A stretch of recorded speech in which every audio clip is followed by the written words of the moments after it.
Hey, hello gang. I'll get official in just a minute here. I just mixed up this color. Want to see if it's the right color. All right, hello. My name's Dan. Maybe you know that already. This is Dan's Art Adventure number 19. Why such a low number? Well, because I changed names. I used to be Daily Art Adventure, and I did over 1,000 of those. Then I got so I wasn't so daily anymore. So, so now it's Dan's Art Adventure number 19. And this is Joe and Sara, Sara and Joe, the rest of the painting. Whew. So, just in case somebody's watching, you haven't seen all the rest, there's Sara and Joe, and there's the photograph. I'm at the moment, quite happy with the likeness. And this might be the last broadcast I do of Sara and Joe, because I'm happily coming down the home stretch. So all the hard part is finished, which is, of course, 90% hard part, faces, 10% their bodies, their torso, figures. I just finished a little while ago doing because the arbor is so intimately connected with them that am I right anyway? Almost. Let me move you over a little bit. That I went ahead and finished that off camera. I started it the other day. You can watch me start it if you want. So that's all finished, and I think it's okay. I wondered about adding a little more pop of color to it, but I don't think so, because I think that might be a little bit too much energy compared to the bride and groom, which of course is by far the focal point of the painting. So I'm leaving slightly subdued there. I think that's an appropriate decision. All right, at the moment then, I'm going back and tackling the distant trees. I did most of the sky a week or so ago, and again, you can go back and watch that broadcast if you want. So the sky and most of the water is already finished.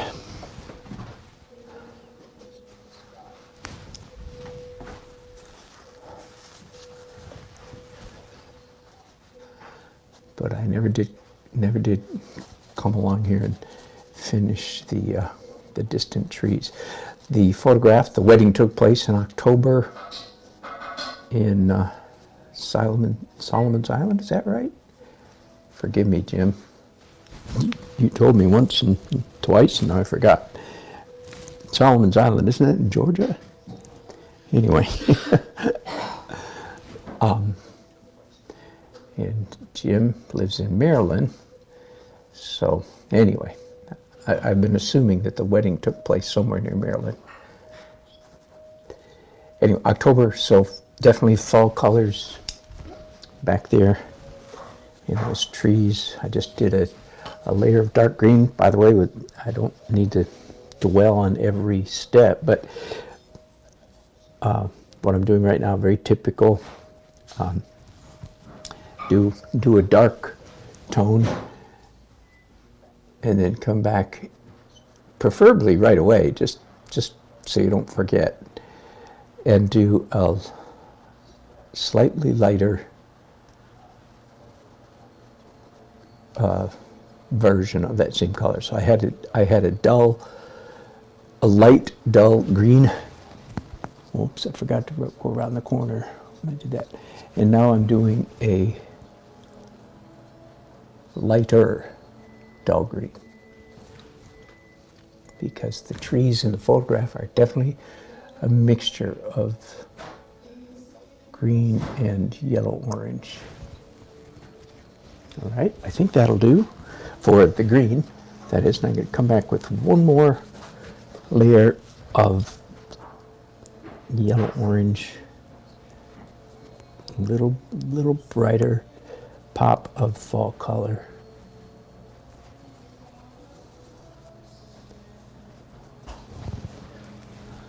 Not too crazy. I want this to stay in the background. So not too much energy.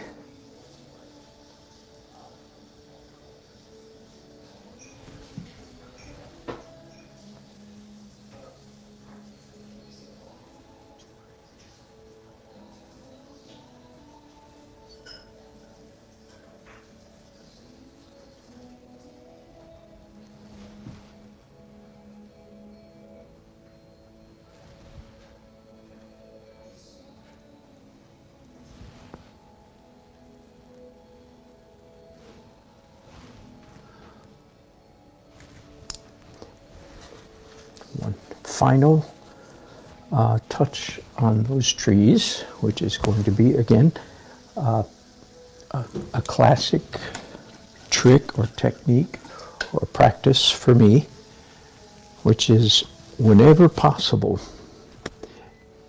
come up with an excuse to do negative painting. That is to say, in this case, paint the trees, not by painting the trees, but by painting the sky behind the trees. And by negative painting in this case, I mean painting what is behind or around the object you're painting. So this is...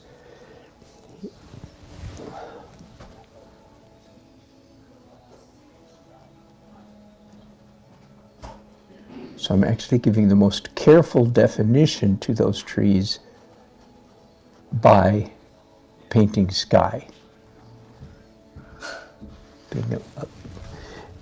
Being the most careful.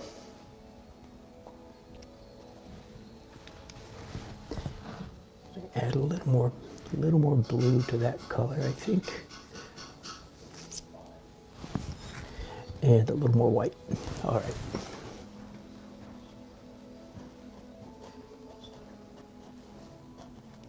The last significant bit of drawing that I have to do on this painting is this old fishing boat. And I actually Googled old fishing boat front view, things like that. I did several Google searches and finally went upstairs to my computer and went to my own Dropbox account, and where I had photos, old boats. So found a photograph of an old boat that I'll show you here in a minute. It's not exactly the same, but it helps me. It'll help me a little bit finishing up this boat. Once again, as you know, as an artist painting for a client, I don't imagine, Jim, I don't imagine that's your boat. If it is, you should have told me. Because then I would have to render it fairly carefully. But since I'm quite certain that's not your boat, or any boat that you know, all I have to do is capture a believable old East Coast fishing boat. So that's what I have a picture of.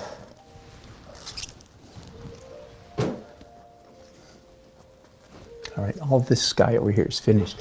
Now, since I've got light blue on my brushes, I'll go back and do one more touch on this arbor that's behind the bride and groom.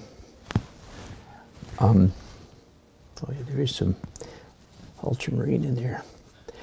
So I'm mixing up, trying to match this color up here. There we go. Yep. So likewise, the last mark, the last stroke I will do on this arbor is in fact a negative painting.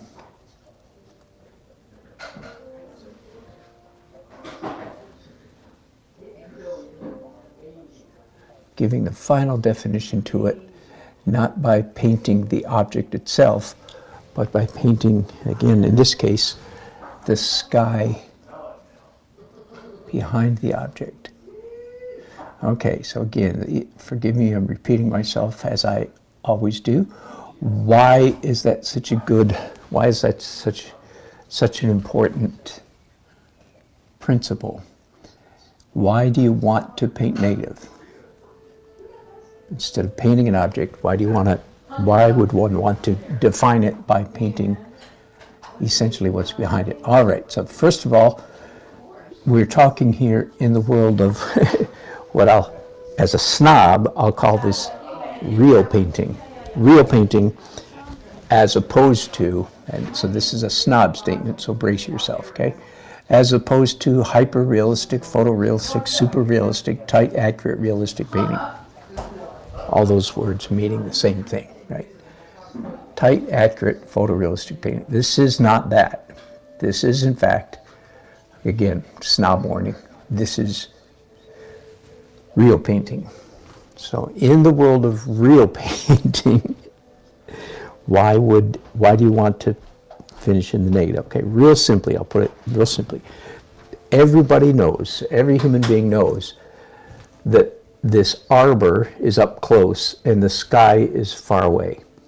I mean, it's so obvious, it sounds almost stupid. No, you didn't miss something. I just said what you thought I said. The sky, arbor up close, sky far away. All right. But when you paint in the reverse order, that is, the paint that I'm putting on right now is covering up little tiny, tiny specks of arbor paint. In other words, sky paint is up close, arbor paint is further away. You might think that doesn't matter, but the amazing thing is that the human eye, honestly, with no training, no snobification, no special anything, the human eye can tell. You don't have to be an expert. Now, you guys can't tell necessarily watching, on your monitor. No, but when you look at the real painting, you can tell that this little bit of blue right here is actually on top of that little bit of brown. All right, so that causes a momentary wiggle of confusion in your brain. And most of the time, of course, human beings don't like confusion, right? You'd be the first to admit, go, wait, I don't like. But in the world of visual art, that little, and then of course your brain goes, oh, wait a minute, ha ha ha. The sky's far away, arbor's up close, even though the paint's, anyway, that little wiggle jiggle of confusion is experienced in your heart, soul, mind, brain as aesthetic pleasure. It makes you happy. A little drip of joy juice, zing, is released in your brain. All right? So that's why we do it. That's all I'm going to say about that. Now, here's the boat. And by the way, I've got the reference photo up there above me. Here's the photo that I found in my files. Bad picture, but good enough for now. Okay, so it gives me something. Now this right here, that is not a hole. Often there's drain holes there, but that's not one. That's a sign. That's a label on the boat. So I'm going to ignore that. One thing I don't understand, again, looking at the photo reference, the reference photo, is I only see one mast, which is very, and I've only drawn one mast. But I know from previous experience that this is more realistic. So I think I'm going to add, not necessarily 3, because one can be hidden behind that one. But I'm going to add a second one, and I'm calling it a mast. It's a boom, actually. It's probably more the proper term. But yeah, let's get this old white fishing boat nailed down. So I'm trying to mix up here a light gray, warm gray, to do some drawing. I'm going to make some slight modifications to what's already here, of course. The windows, I made the windows a little too tall, so shaving them down. If you watch the early stages of this video, many of my videos, you'll hear me talk about this iterative drawing process. That's a fancy word that means stop and start, stop and start, stop and start. So rather than trying to perfectly capture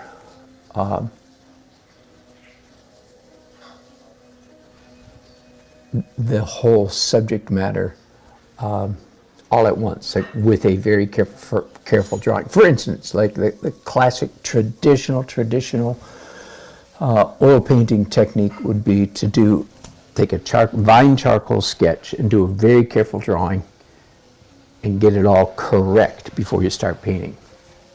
Okay, that's traditional. What I'm doing here is almost the opposite of that. I don't draw in charcoal at all, of course, normally.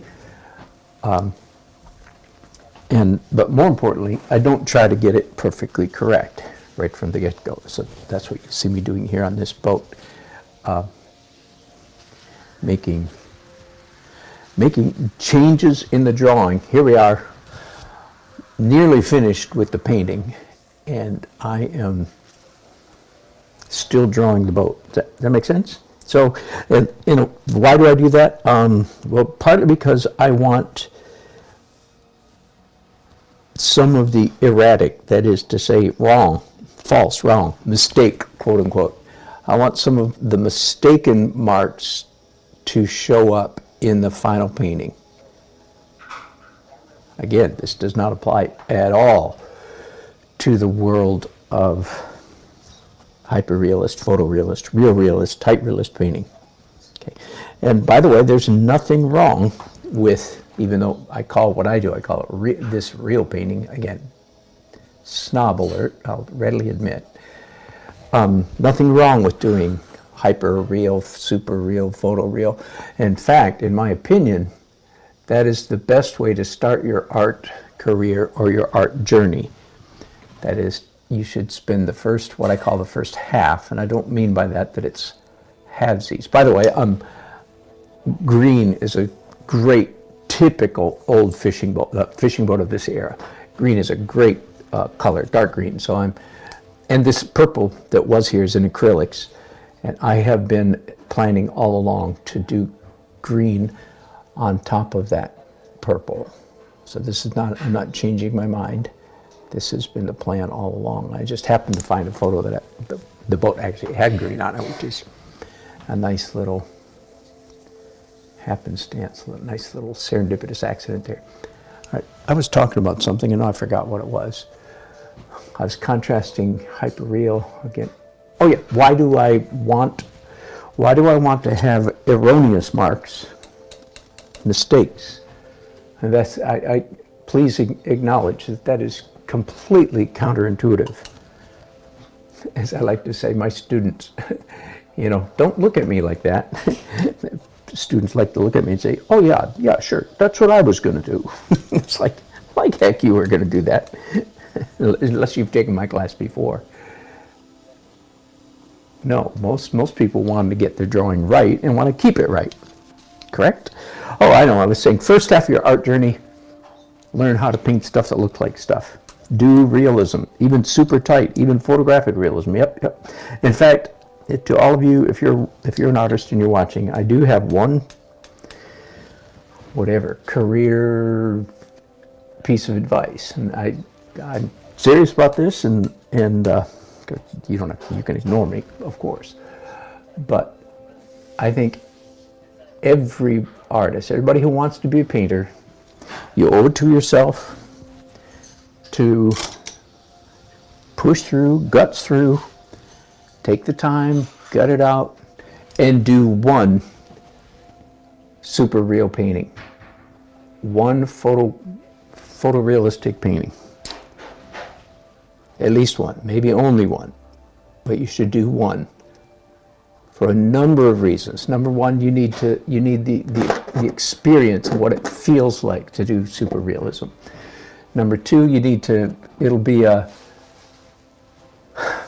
encouragement to you on the days that you get up and screw up and mess up and everything to go. and you say to yourself, oh man, I can't do this painting stuff. But if you've got one hyper-realistic painting on the wall staring at you, you can go, oh wait, I can do this. And when I say super real, I mean trace, project, grid, whatever you need to do, to get the drawing exact, perfect right. You should do it at least once.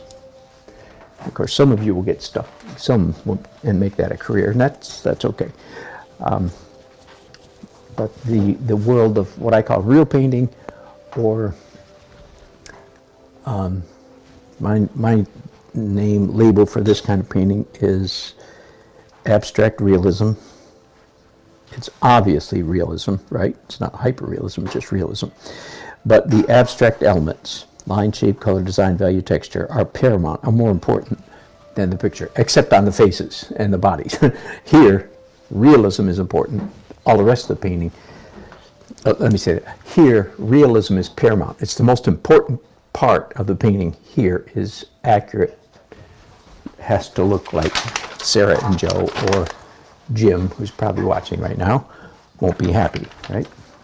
I wouldn't be happy either. So realism is number one. But in all the rest of the painting, and this is just the world of wedding painting for me,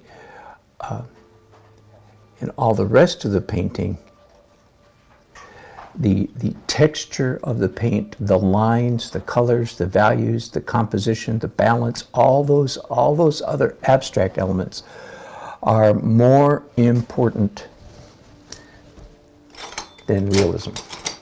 It's still realism, but the realism takes a back seat to beauty, if you will. That's a cute way to put it. That's not how I usually say it, but that's a nice way to put it.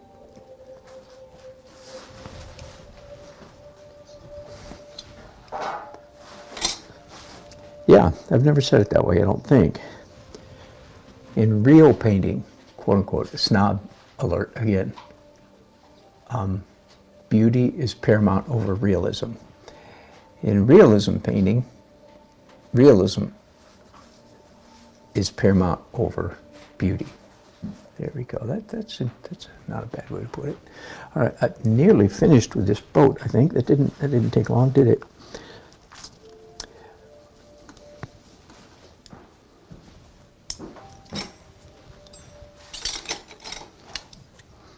A little bit of trivia. Oh, here. Hang on. So here's my jar of palette knives. 1, 2, 3, 4, 5, 6, 7, 8, 9, 10, 11, 12, I think, approximately a dozen palette knives, and then other things, scratchers and scrapers. Here's where I keep, this is my favorite scratcher, which is a brush handle, a brush that died, and sharpened both ends in a pencil sharpener. Anyway, but for what it's worth, I was going to say the trivia is, this is pretty far my favorite palette knife shape. Now I don't use a palette knife on my palette. I never use a palette knife to mix paints with. I can't remember the last time. I can't remember if I ever did that. The reason it's my favorite is because there are 3 distinct lengths of straight edge: long, medium, and short. Now, let me just let's use another palette knife here just for a second. Let's say this one has 2 lengths, that one and that one. But let's say I want to make a mark that's only a little less than 1 inch wide. Well, I'll do it with a rag. So then you simply wipe off now I only have paint from here to here, right? So that's how you can do this if you don't happen to have the length that you want. But I like this one. I could do the same trick with this one, of course, but I'm in a hurry, and I find the long, medium, and short feature of this palette knife. I don't think I've ever talked about palette knives ever. So there you go.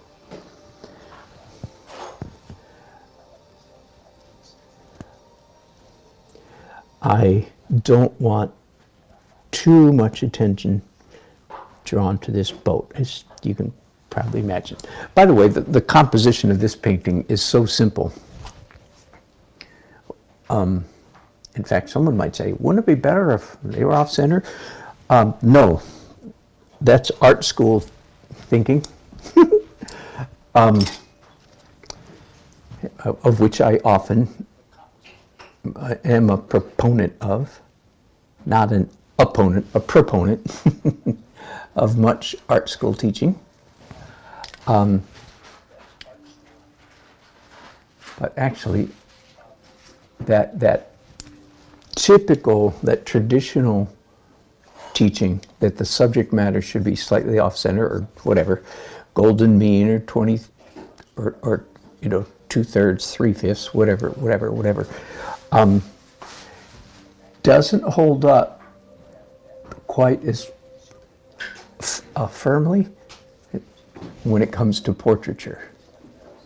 Many times, some of the best portraits in the world, I think Mona Lisa is an example. I'm not sure, I'd have to go look. You know what, this line's I need to move this line over a little bit.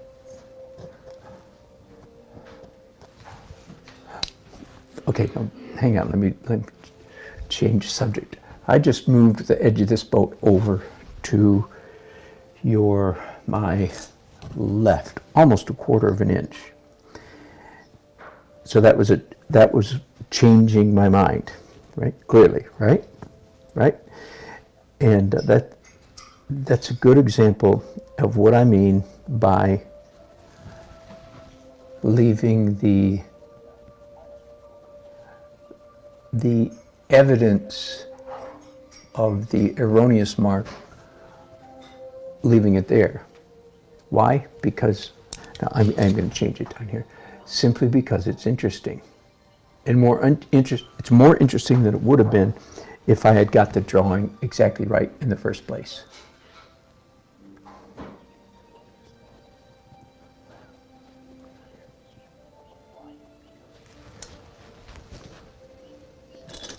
Now, I am definitely a weirdo,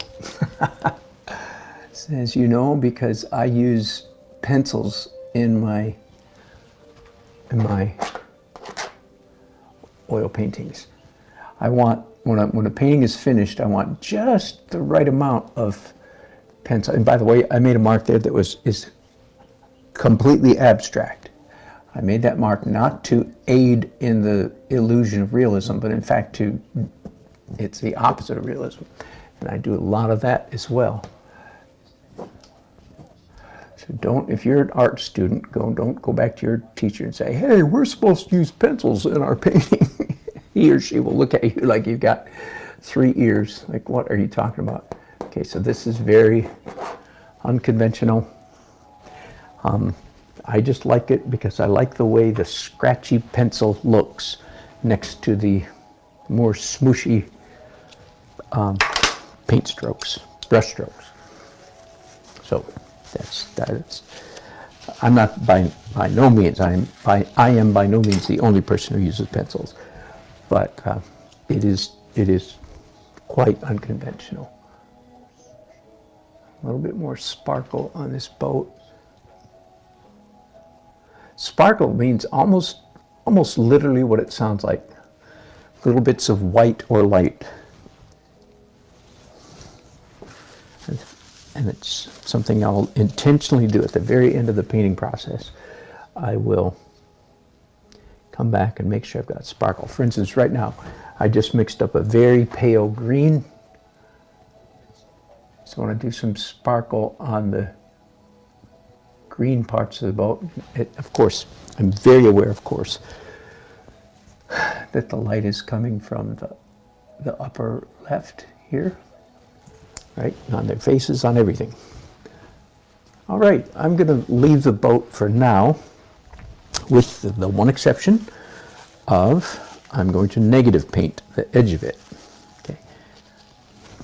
I don't know if you can see. I don't need this anymore. Do you see that there's out here in the water, there's actually a purple line. It's real hazy, it's been painted over. But that was one of my initial drawings of the boat, which of course later on I determined to be erroneous, wrong, mistake, accident, shouldn't be there, right? And now I'm going to finish drawing the boat, the outline of the boat, by painting water. But watch this. Now, I'll say an early journey painter, my friendly name for a beginner, would go, ew, that's a mistake, cover it up. All right, I'm most certainly not going to cover it up. Why? Because in my world, beauty is more important than realism. Again, not in this part of the painting. I don't mean the faces are beautiful, that's not what I mean. Here, realism is paramount over the beauty elements. And all the rest of the painting, the beauty elements are paramount over the realism. Okay? So I just, if you were watching there a second ago, I didn't have quite the right color. I'm changing the color now. Again, even that. So someone might say, oh no, you ruined, or I ruined some, they would talk about themselves, say, I ruined the painting by putting the wrong color in the water. No, you didn't, for goodness sake. So just mix it up and get the right color, but you don't cover up that quote unquote wrong color. You don't cover it up. Why? You let it peek around, you let it peek through. Now I have, and I'm going to pick you guys up for just for a minute here. So hang on, a little bit of a rocky ride. I want you to be able to see this about as close as I can get it. Whoops, hang on, I'll get you there in a minute. All right, that's about as close as I can get you. So, there's so many marks here. This was the erroneous outline of the boat that I left. Now, sometimes I'll cover up some of it, like, you know, so it's not quite so prominent. There we go. This was a piece of grass. So as it turns out, this now actually looks like a piece of the weeds, grass coming up in front of it, but it doesn't matter. The fact is there's a whole lot of busyness, if I can call it that. There's a visual interest. There's things happening that if I had been doing it on purpose, if I'd been saying, by the way, I just picked up a little more light green. I want to put some right out here on the edge. If I had said, you know what, I've heard, I heard Dan Nelson say that it's a good idea to put marks in your painting to make it more interesting. And then if I had intentionally made a bunch of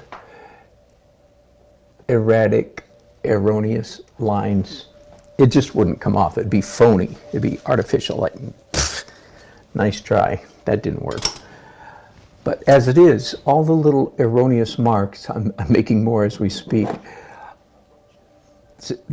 That right there, in my opinion, that's a beautiful little abstract painting. Abstract. Why? Line, shape, color, design, value, texture. Layers, texture, a little bit of mystery. Here's that crazy pencil thing that I do. Now, and you might say, that ain't beautiful. okay. To each his own. I know, to some degree, there's to each his own. But, nah, that's you're just wrong. That's a little bit of, I'm still painting on that area. I'm probably spending too much time right there just to demonstrate to you guys what I'm doing. Okay, but let's get back to, whoops. wrong brush there. Let's get back to painting the water around the boat, around anything that's over here. All right, yeah, let's. I haven't really even begun to define these pylons, these posts that are stuck in the bottom of the water, and stick up go along the dock, right? Pylons, right? And they were ghosted in, you could say. They were roughed in way back in the early stages of the painting, but they were far from defined. You know, by the way, a little infinitesimal bit of blue paint just got on Sarah's throat, her neck right there. And I'm going to leave it. And now, I mean, when I say infinitesimal, that's just about. But if you came up here and look, we have good eyesight, and look, go, wow, yeah, there's a little bit of blue actually got on top of the skin. That's good. So I'm kind of messing because this is my realistic part of the, but that line right there, not so critical.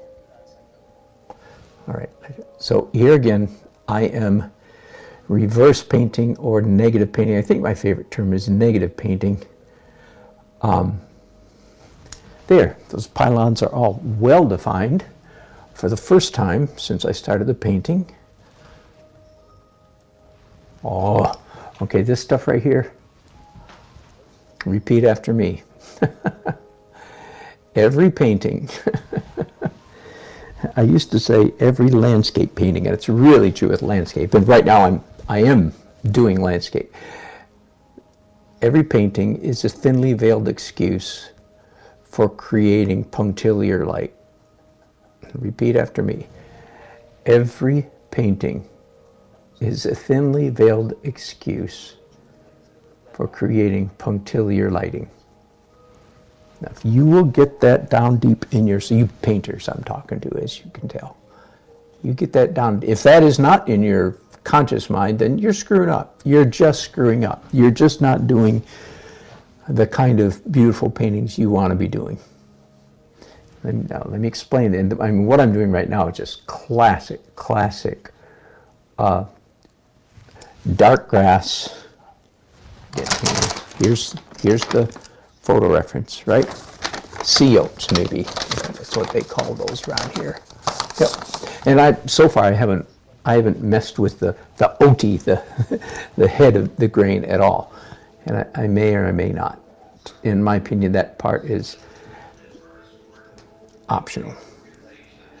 I want to capture the essence of the day. Anyway, this is classic punctiliar light.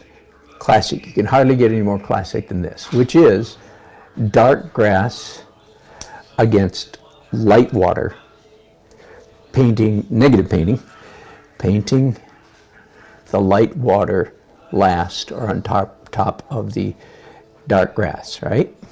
All right. And in the course of doing that, creating this, again, this is a classic example of punctiliar light, points of light. If you don't know what punctiliar means, it just means points.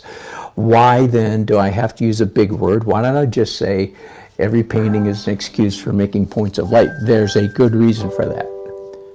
Because if I used that language... Hi, I'm your Google Assistant. You can ask me questions and tell me to do things. To get started, download the Google Home app. If I said points of light, then your mind would go automatically to, what do you mean? Stars, candles, Christmas lights? See, that's points of light. But if I say punctiliar light, that means point-ish light. And sure, it includes stars and an array of candles at a wedding reception and Christmas lights. Of course, it includes that, but it goes way beyond that. So this is punctiliar, but it's not points.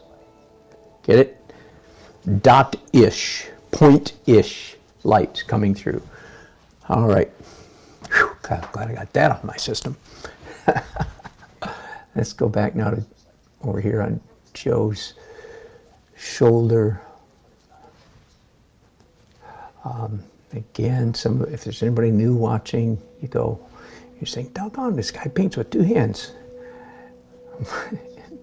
I didn't grow up painting with two hands. I started about 10 or 15 years ago, probably 12 or 15 years ago. And I was not ambidextrous at all when I started. I mean, extremely monodextrous. And I just forced myself. It was about 3 years before I really developed any, what I would call, ambidexterity. But if you're a painter, I used to be much more gentle and generous on this point. But sorry you missed it. If you're a painter, I can make you a better painter in 3 seconds. If you'll do what I say. 1, 2, 3, paint with 2 hands, done. Most of you will say, well, I tried it, it was uncomfortable. I just told you, I did it for 3 blankety blank years before it became comfortable. 3 years before it became comfortable. And I actually, even as I was doing it, I had no idea. Well, okay, I'll finish that sentence. I had no idea what a good idea it was, what a big difference it would make in my painting. Now, let me back up and say, well, on the other hand, so I told you when I started out, I was not ambidextrous at all. I read that Leonardo da Vinci painted with 2 hands, and I had an epiphany. It's like, how come nobody's paying attention? And nobody ever told me to paint with 2 hands. And then just a little bit of, so I would have been in my, early 50s at the time.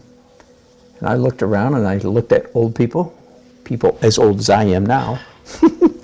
And I discerned that as people got older, they tend to lose parts. I still rebuke that thought, you know what I mean? I'm not embracing that, but you know what I mean. Arthritis, bursitis, stroke, all kinds of things. As people get older, stuff falls off. I don't mean that literally, although that can happen too. But anyway, so that's what made me start painting with 2 hands. And so it was kind of crazy, just Da Vinci, and old people, That was enough to make me start. But here's the funny part: as terrible as my left hand was, and I mean, my left hand was like spastic, you know. You would have thought I had some kind of brain injury if you'd seen me back then. Why does this left hand not do what it didn't do what I told it at all? Here's the funny part, and I noticed this. The very first painting I did using both hands, I was a better painter. The very first painting I did. Why? Because now, once again, we're not in the world of hyper, super, real. I don't use 2 hands when I'm doing this. You know that. I'm using tiny little brushes and tongue painting to beat the band. Right? Right? So let's keep that in perspective. This kind of stuff, that's 1 hand stuff. At least till I lose my right hand, I'm doing that with my right hand. So we're not, when I say my very first painting got better, and it got better because your left hand, or your non-dominant hand, if you're left-handed, your non-dominant hand makes more interesting marks than your dominant hand. Why? For the very reason that you can't control it quite as well. Now, I will add to that, you'd be surprised, because it feels more awkward than it is. Your non-dominant hand can actually do more precise work than you think it can. And sometimes here on my channel, people have made the funny comment that I have actually done tongue painting with my left hand. It actually can do it, but anyway, it just feels awkward. All right, that's enough of that. I'm glad to have made all of you better painters in 3 seconds. Again, punctiliar light. Are you recognizing it? I'm working right now. In fact, I started several months ago and then I lost my list. So I'm in the act of relisting. I'm going to come up with a very concrete list. I can't believe I didn't do this sometime in the last 10 years for my students. I've been saying forever, for 40 years, that the most important, and I was taught this in school and they were correct, the most important aspect of a painting, any painting, is play of light. Play of light. And I've put together a whole list of what play of light isn't, but I have never come up with a whole list of what good examples of what play of light is. So I'm in the things like reflection, refraction, like mist, fog, thick atmosphere, punctiliar light, secondary and tertiary light, things like that. So I will, and when I get that put together, I will definitely post it on the community page of my YouTube channel here. So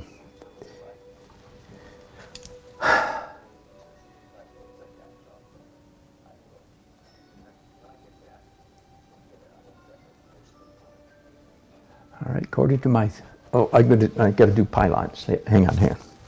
I kind of like them in that underpainting purple, and I don't want to obliterate the purple. But these pylons, as most people know, are a brownish green, all the way, actually all the way to quite an intense bright green, even chartreuse at times. I'm not going to do mine chartreuse, it'd be a little extreme, but they are mostly green. So I'm going to introduce some greenness to most, letting the purple continue to show through. Oh, this one's already mostly green. This purple, I'm sorry, this green on top of purple, where the purple still shows through, is so, that's why I like, that's a good example. Now, I shouldn't say that's why. It's a good example of why I like the acrylic underpainting.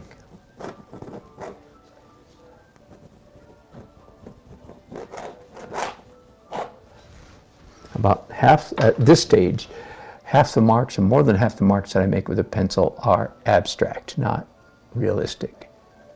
I'll use the pencil a little bit to render, capture, draw the object, but most of my marks are abstract.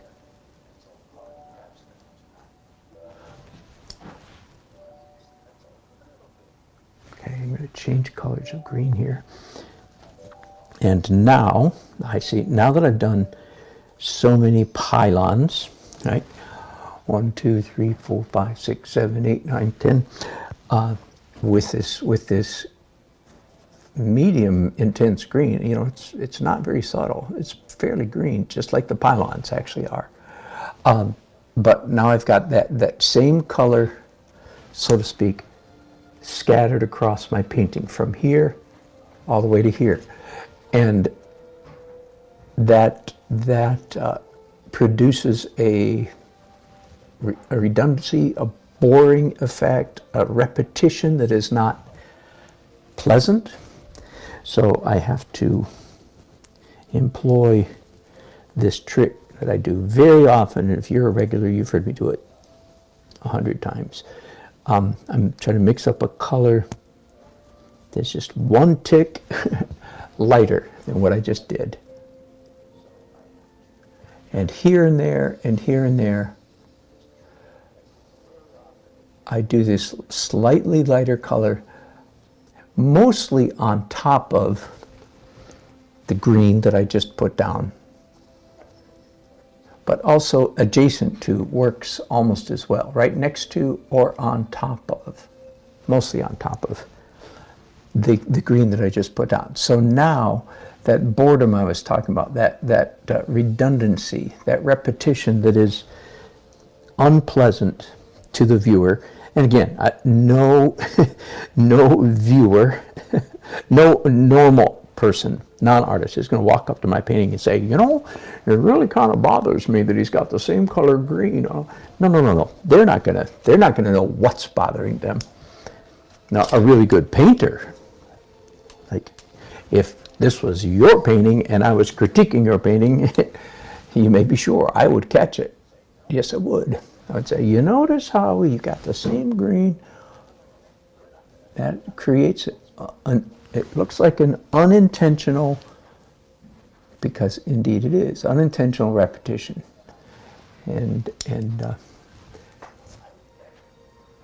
But by adding just this second color that pretty much alleviates it. Now someone might say, well, but now don't you have exactly the same problem? You just have that lighter color repeated, and the answer is, way to go. Yes, that's exactly right, smarty pants.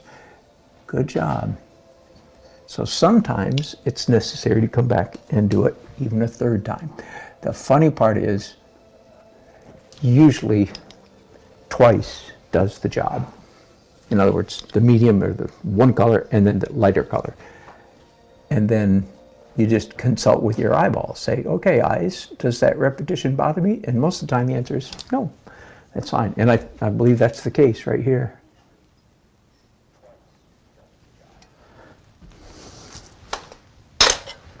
Now I'm going to stay in the same value range, more or less, but adding some oxide red to that. So now I've got a color of my brushes that is decidedly more brown. Still pale, still light, but brown, because I want to do especially the tops. And I don't know if you could probably see this. I've left the dock and all these pylons back here quite abstract. You know, it's really just a mass of verticals and horizontals. And I am not going to work terribly hard to render them accurately, realistically, and carefully in detail. Partly because I think that would infuse that part of the painting with a little too much energy. Oh, I started to say a while ago, one of the nice things about this particular painting is because the focal point is obvious, bam, right there, and then a ring around that. Deciding how much, by the way, I'm doing a slightly lighter color. I'm doing the same old trick, this brownish green that I just put here, here, and here, and here. Now I've got a slightly lighter version of that on my, that was just abstract mark, by the way. So the fact that the composition is so simple, it's a bullseye, bam. I mean, it's pretty much highest level of energy, and then going out by rings, less, less, less, less, less, less, less. So it's a simple, simple composition. And again, I mentioned briefly that normally you want the focal point in one of the corner, tertiary, you know, well, anyway, tic-tac-toe, there, one of those. But portraiture pretty much breaks that rule. It's not the same. So you can't always transfer all of your standard wisdom that you would have got from a art professor type person. You can't always transfer it directly. Well, every rule can be broken. Bye, sweetie. Hang on, I need to say goodbye to my wife. Hang on just a second. She's going over to NC State University to be a free mom. Hey, baby. Oh. Love you. Proud of you. Bye.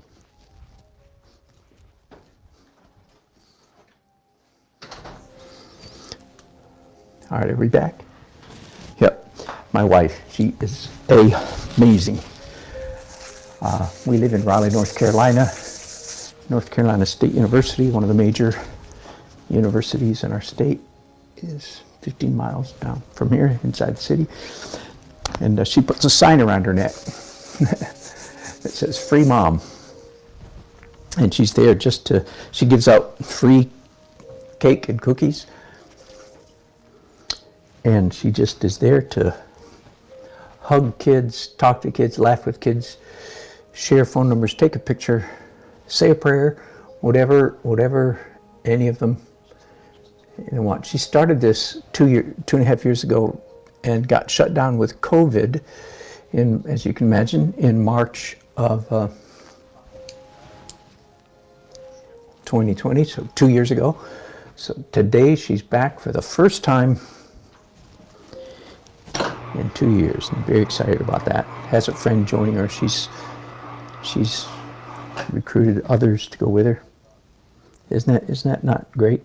So she's just there to love kids and bless them and make their day happier. Amazing.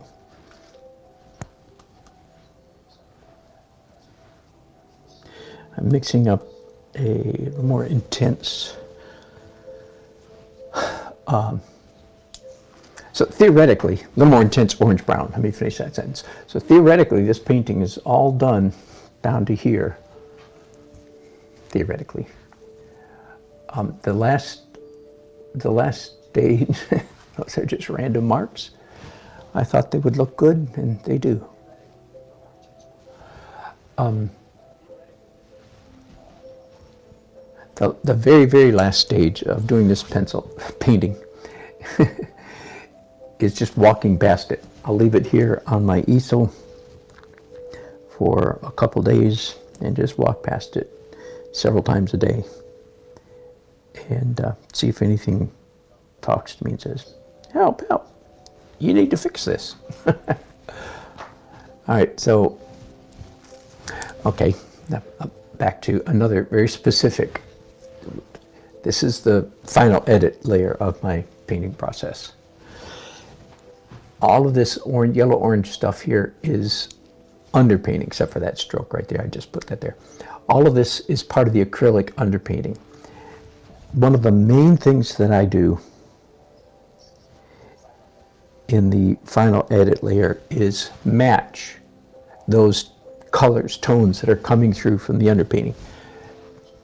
But now, those colors were achieved through building up layers and layers of transparent color. Now, I've matched those colors with opaque paint, right? What I'm putting on right now is quite opaque, right? And once again, I'm infusing a little bit of confusion, visual confusion onto the canvas. Because those are the same color, at first glance, they're the same. On second glance, it's like, oh no, wait a minute. Because the layers are transparent, even though it's the same color, it has a distinctly different feel from the opaque bit. So momentary or split second of confusion. And then some people, doesn't matter whether they process this consciously or not. They probably won't if they're not an artist. But their eye reconciles those two, sees the difference, sees the sameness and the difference at the same time, one or the other. Momentary confusion and resolution, confusion and resolution experienced as pleasure, aesthetic pleasure. A little bit of joy juice, bazing, gets released in the brain of the viewer. Okay, that's the beauty of what most people call impressionistic painting. What I prefer to call, if pushed, I prefer to call it abstract realism. More to the point. It is impressionistic, definitely not impressionism, like Claude Monet. That's a definite movement and style of painting. But what most people mean by it is it's not, you can tell what it is, but I'm just giving the impression of the object. Yeah, okay, that's close enough, but anyway. That's why abstract realism is so beautiful, because beauty is paramount. The elements of beauty, which are line, shape, color, design, value, texture. I'm doing a little bit of the heads of grain now on these sea oats. I said earlier I wasn't sure if I was going to do that or not, but sure enough I am. Just a little bit, just hints of it here and there. Ooh, that looks nice. Okay, don't want to do too much of a good thing, so that's the end of that color. I'm gonna, for a minute, mix up a darker, duller brown, darker and duller. And now look for places where dark, dull paint will look good.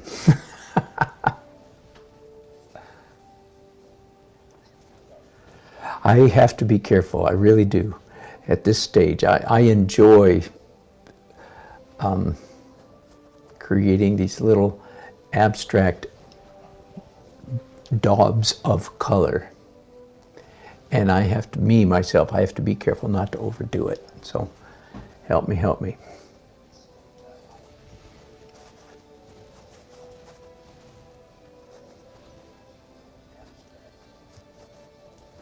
one of the ways to get around away from doing too many daubs of color is to make some messier marks. Like that's what I've been doing for the last couple seconds here. Oh, and I forgot, I do have to, I have a little bit of drawing left, which is drawing, which is the planks on the pier or the dock that's down here. I don't know, you guys are chatting up a storm and I'm completely ignoring you. Sorry about that.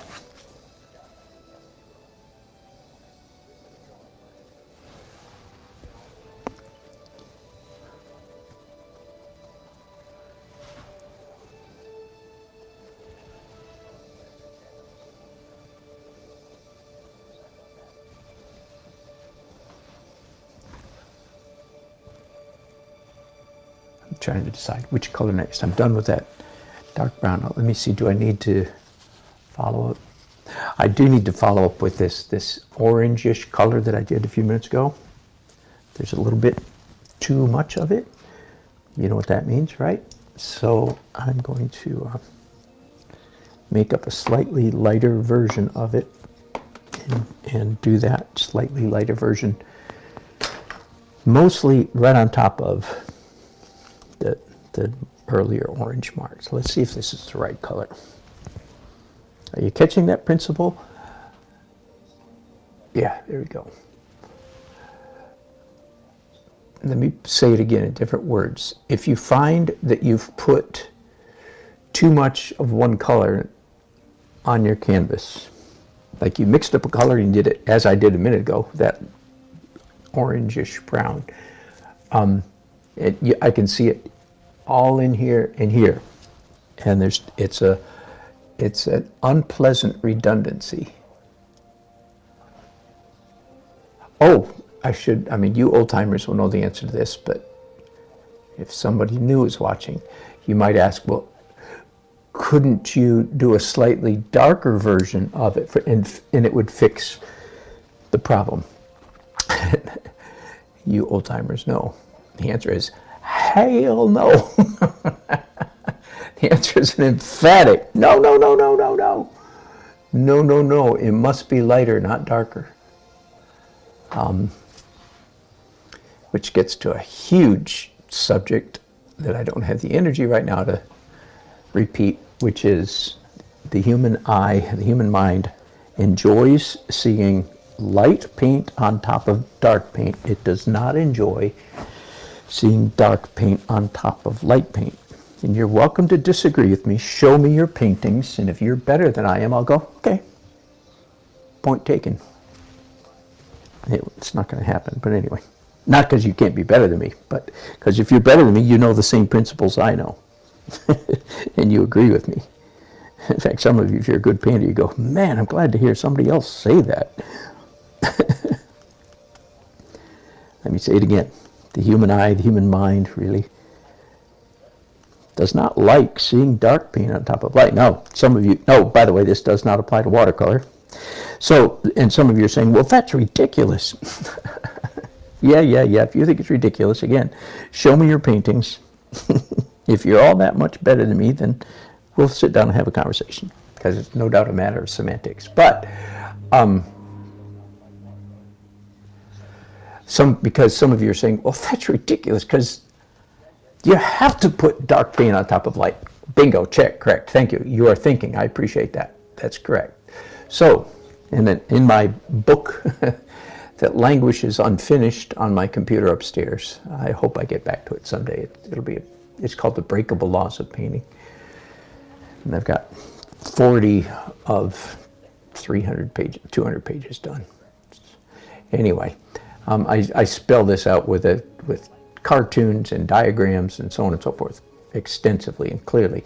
All right, so of course you have to put dark paint on top of light paint. Otherwise, you start with a white canvas and you can't go anything you put on a white canvas is going to be dark paint, right? Right. Okay, like I said, thank you for thinking. At least you're processing what I'm saying.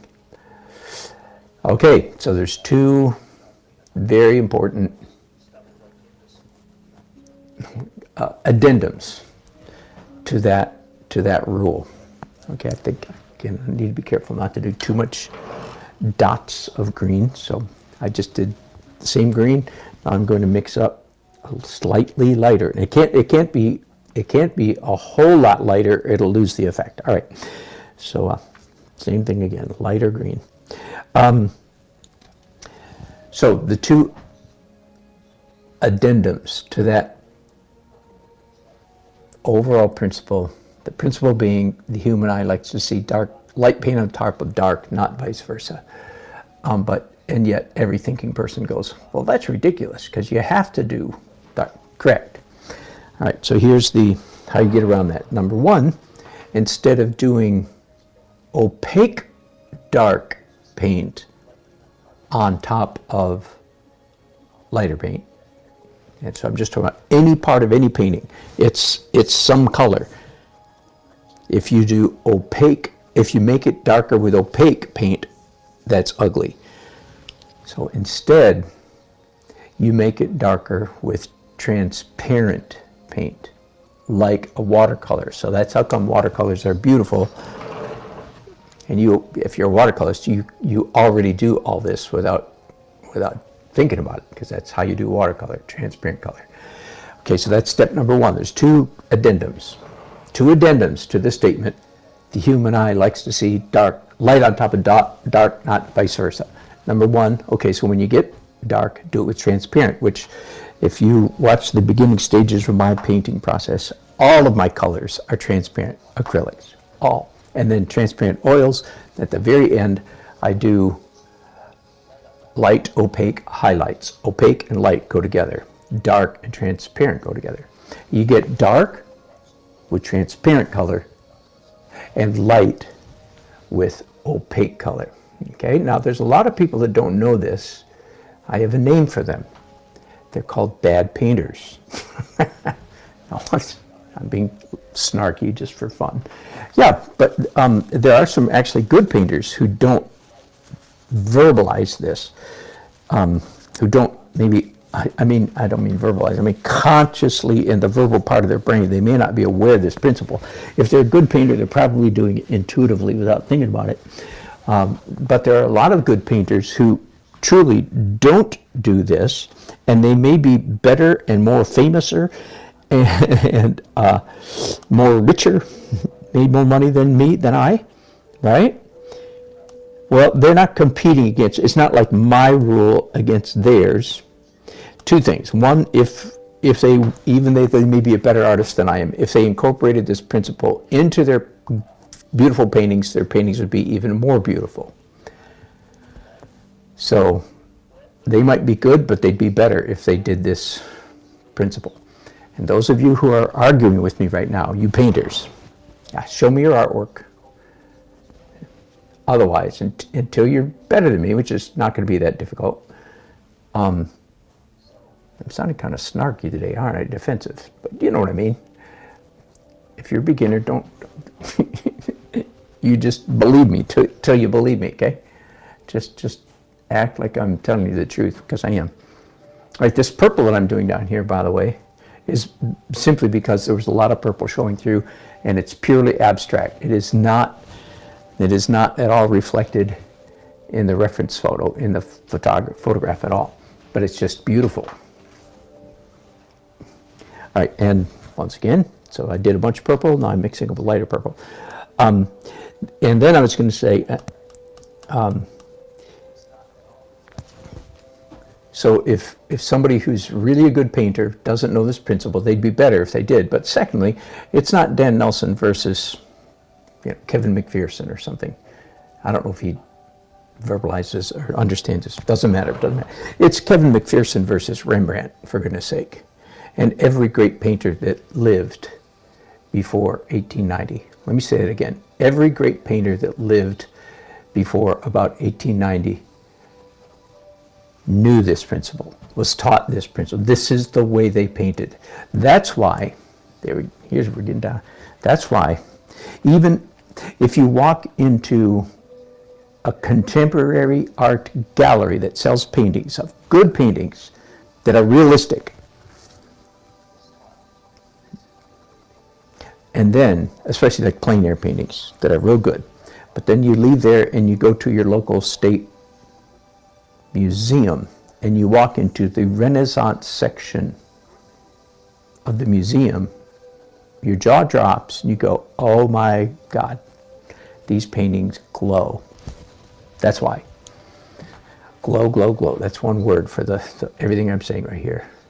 So, again, it's not like I'm all that. I'm better than everybody. No. I'm just happen to know one of these principles. And if you don't do what I'm saying right now, if you don't do get dark with transparent, get light with opaque, if you don't follow that, then you have muddy paintings. That's where mud comes from. Whew.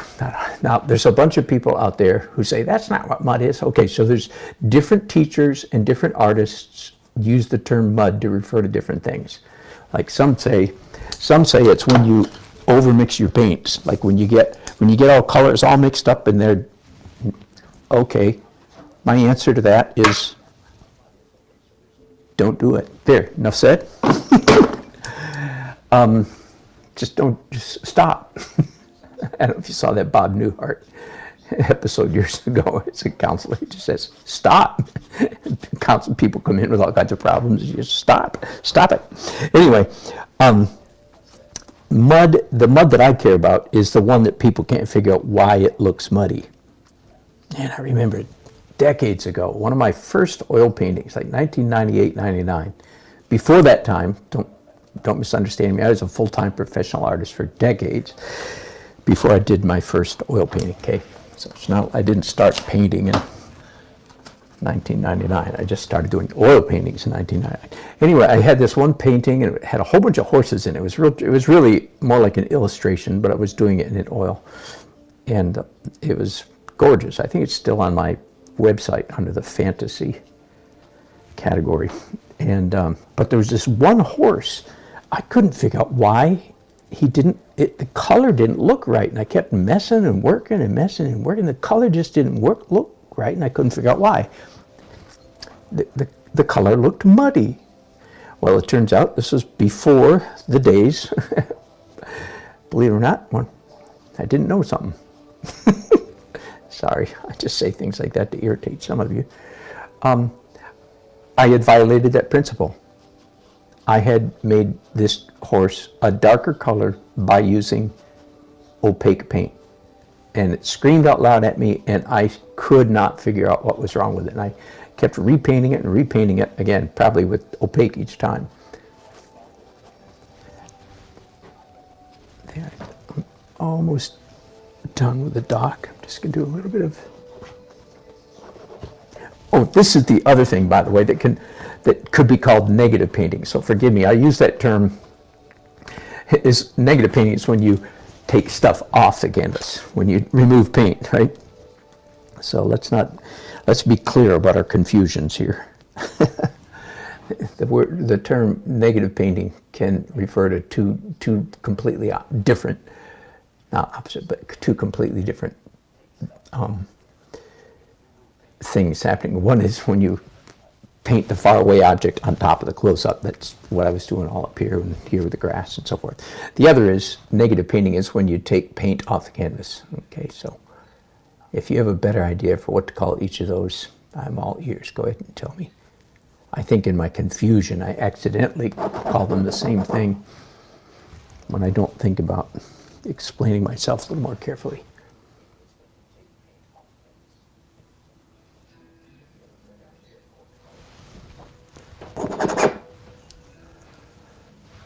I'm getting nearly finished. Hallelujah. Except for the walk by the painting and stare at it process. I do this quite a bit. I have a real pale brown on my brushes right now. And since it's there, I just thought, well, this would be a good time to look elsewhere in my painting and see if that pale brown would look good. And indeed it does.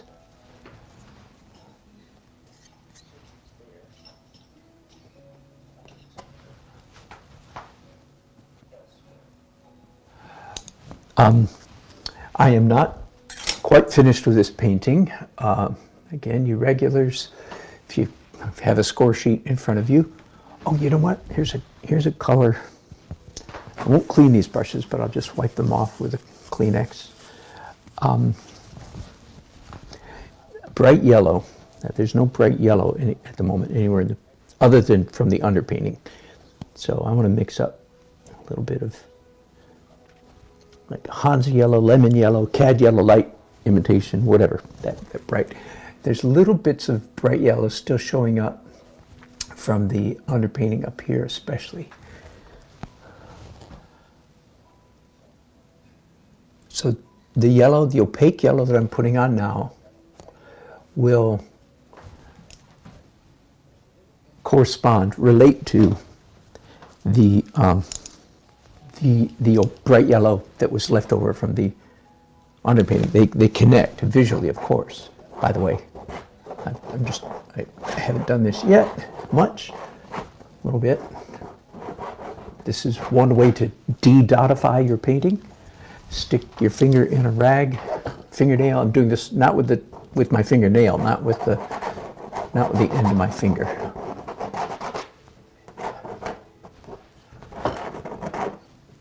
Yeah, much better, much better. All right. Now, there's some yellow over here as well. Whoops, I just hit my painting with a paintbrush.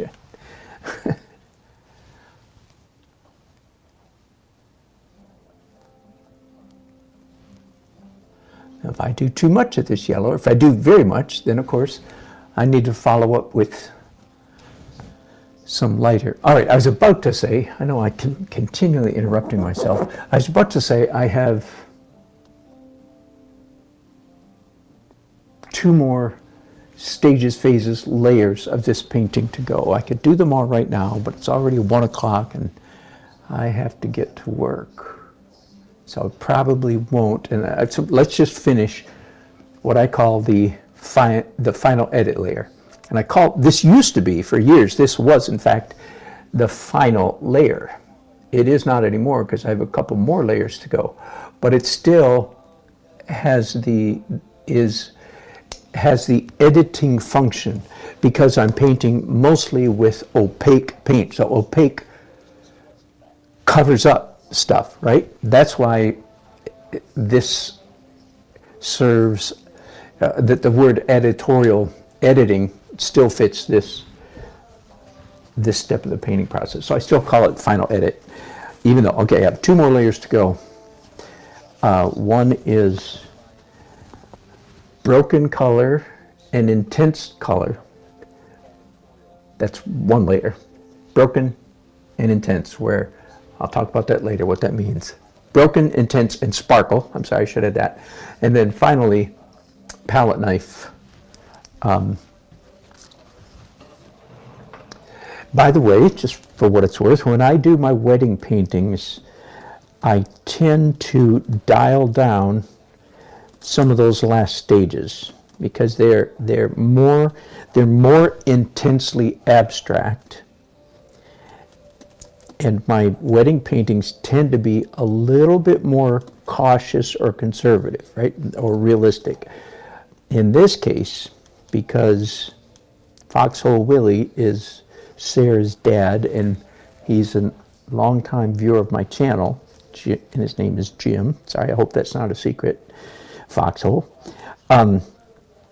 Jim, I feel free to include more of, because I think my paintings are better, the ones with those abstract elements, broken color, pushed color, sparkle, and palette knife. I think those are my better paintings. And since you're a regular and you know what my paintings look like, I feel free to. It's not a huge change, of course, pretty subtle. But as I said, with some of my wedding painter clients, I'm like, because this is the obvious, a very, you could say, conservative, visually, artistically conservative approach to painting copying accurately, rendering. That's what the common man, so to speak, expects good art to be realistic. So I tend to do that. But in this case, since Foxhole Willie is a regular, let me know, Jim, if you don't if you don't want me to do that. I'll probably, and of course I know the painting's going to his daughter, I'm assuming. So, but anyway, enough said. Too much said, probably.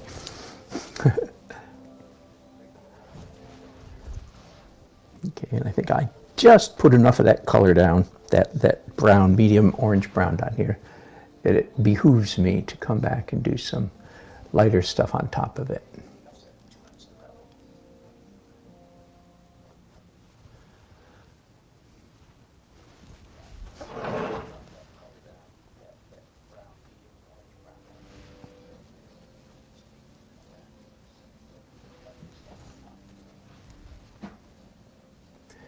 This broadcast is going plenty long.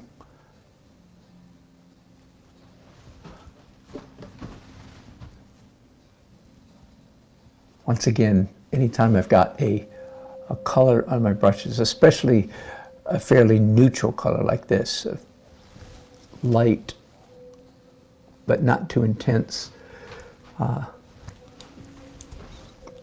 orange brown, I will always look, in this case, look at the rest of the painting and see if that color looks good somewhere else in there. A little bit up here in the tree.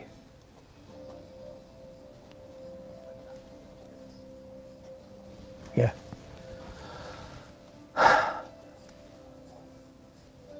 Okay, now I hope, I'm a little concerned that this is a little busy.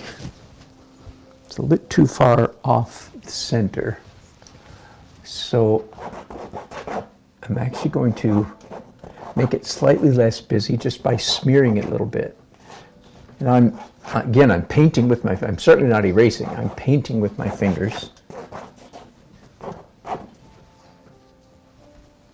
It's actually almost more realistic since these are supposed to be leaves, what am I saying, grass. Since it's supposed to be grass, it's actually almost more realistic by making, again, with my fingernail, not with the soft part of my finger. I'm making real skinny marks. But it's having the effect of really, believe it or not, diminishing the energy. There is a little bit too dotty. We've talked about this a lot on my channel, but when you get a part of your painting that's too dotty, then you need to employ a technique of de-dotification, and that's exactly what I'm doing right now. One of the nice things about rubbing, scratching, blending in this way with a wet oil painting is if you overdo it, it's real easy to back off. Like if there's some mark that's like, that one's just a little bit too pronounced, and then you just wipe it off a little bit. All right, that's better. Hang on. Yeah, still a bit more right here.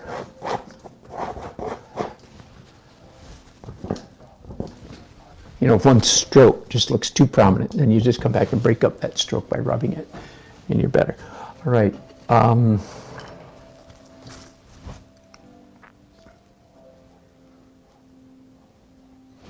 going to do. I found a mistake. Down here, I had her dress hazed out, as is often the case. I wanted to look ethereal, angel-like, heavenly, with her dress glowing. And I did dark, opaque paint, so, my goodness, here's a good example. That right there is muddy. This is muddy. It has nothing to do with the color. It has to do with the fact that it's opaque, and it's on top of something lighter. See, this is underneath, in my eye, I don't know if you can't tell this, but same thing here. So that gives it a muddy appearance. So it's a pretty easy fix. I just need to mix up a batch of close to pure white. I don't care if it's completely white. And I'm just going to scumble it on, fuzz it on, if you will, on top of that that opaque stuff.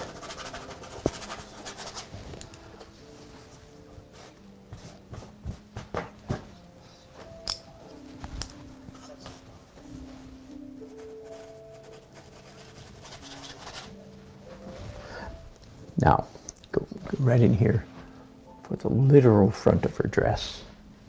Let's define that just a little bit more.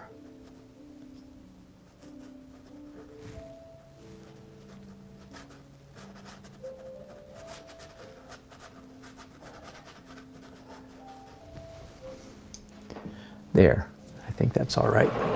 Although, I want to do a little bit more of the same thing back here on the train. This is fuzz layer, by the way, done late, right? I do a fuzz layer early on in the oil stage, and this is basically the same thing, just later in the process. I don't like that brown on top of her bluish dress, so. Oh, now I do have a mess. Hang on, I have to clean that up. And part of my problem here is I've completely run out of room on my glass palette for mixing paint. So most of you have probably seen this before, or you know what's going on here. Let me just watch you since it's going to take, let you watch since it's going to take a little minute. Straight razor. And that's why the glass palette is, there's no such thing as a perfect palette solution. Every palette has its downside. The downside to glass is, number one, of course, it can break. Number two, it's heavy, although that's an advantage if you're doing plein air painting outdoors in the wind. I've been thankful for my nice heavy patch 1/4 inch glass, a piece of metal around the edge. I made it myself, of course. Home Depot, Lowe's, my favorite art store, you know. All right, that's good enough for now. This is a pile of liquid, by the way, that I use to speed up the drying process or to create a glaze. All right, so now I have room, some clean area on my palette to mix.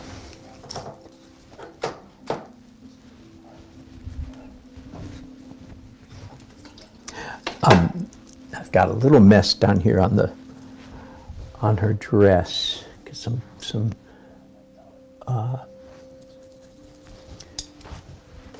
brown got into that white that is not pleasant. So I'm mixing up a very, very, very pale blue. So pale that it doesn't look like blue, it looks like white. But all right, let's see if that's the right color. I think that'll do.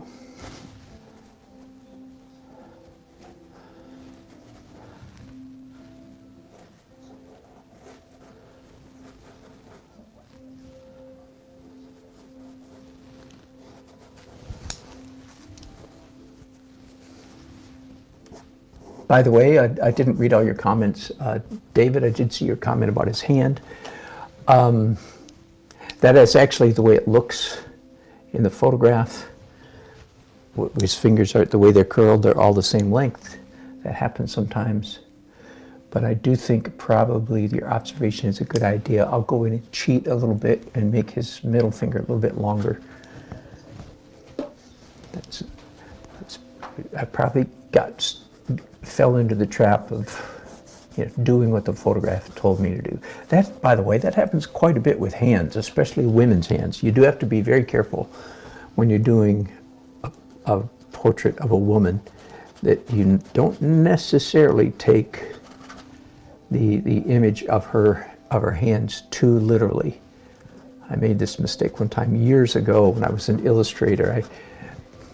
I had to do an illustration of a woman's hand holding a cell phone. This was a flip phone back in the day. And I took a picture of my wife holding a flip phone and just copied it. And my client came back saying, "What's this? Looks like a crab holding." I did like this client, honestly. I mean, I still do. My point is, he was a good guy. But anyway, he was right. It never dawned on me that either my wife's hands were not model-esque, or this particular photo of my wife's hands were not ideal, and it was true. So I had to go back and redraw the whole illustration with idealized female hands. Now, I happen to like my wife's hands. She was a piano major in college, and she's a very good piano player. And she has piano player fingers, frankly, which I think is wonderful. But they're not, slender and straight and skinny like whatever, like somebody who has never pounded the keys. All right, I'm happy with that now. Whew. All right, let me read some of your chats, all you guys. I appreciate your company.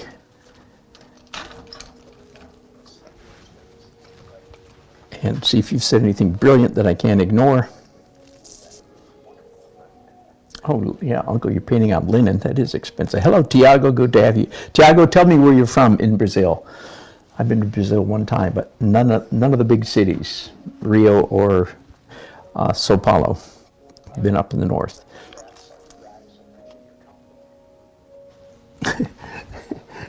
Yeah, I've got so much paint spattered on my iPad screen. I'm having trouble reading some of the letters. There we go.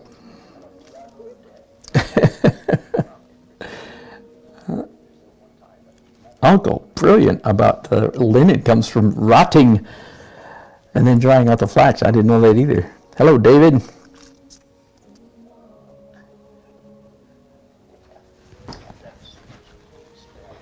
David's wondering about his neck.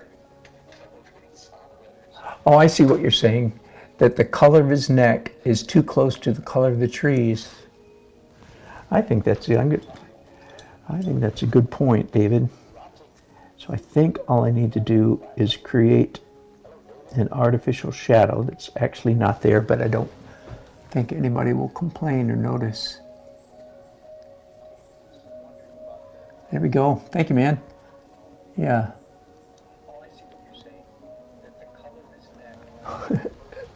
That's all I'm going to say about that. Thanks. All right. Oh, and I mentioned I was going to refinish his fingers. Yeah, let's see if I can do that really quickly.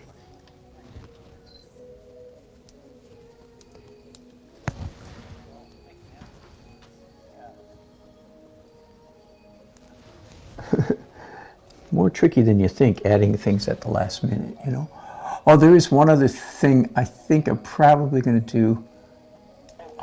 His jacket coat needs a little bit more black in it. And I don't know, in this case, I don't know if that means literal black or just chroma black there. That's better. Good enough.